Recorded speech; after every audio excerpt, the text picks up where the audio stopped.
576 বোতল ফেন্সিডিল আমরা উদ্ধার করি। অবৈধ মাদক পরিবহনের সাথে ব্যবহৃত গাড়িকে আমরা জব্দ করি।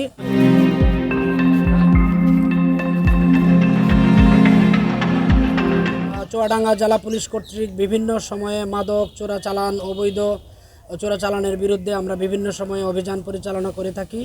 তারই অংশ হিসেবে আজ রাত 5:45 জীবননগর থানাধীন হাসাদা বাজারের সামনে পাকা রাস্তার উপরে গোপন সংবাদের ভিত্তিতে মাদকের চালান আসতে পারে এই মর্মে আমাদের কাছে তথ্য ছিল। তার প্রেক্ষিতে আমরা চেকপোস্ট বসাই। সেই চেকপোস্টে আমরা একটি সন্দেহজনক গাড়িকে আমরা আটক করি, একটি এলিয়ন সাদা প্রাইভেট কার। সেই গাড়িতে একজন চালক এবং একজন বহনকারী ছিল। তাদেরকে চেক করে আমরা 576 বোতল ফেন্সিডিল আমরা উদ্ধার করি এবং এই দুজন আসামিকে আমরা গ্রেফতার করি। অবৈধ মাদক পরিবহনের সাথে ব্যবহৃত গাড়িকে আমরা জব্দ করি। আইনগত তৎপরবর্তী আইনগত বিষয় প্রক্রিয়াধীন রয়েছে।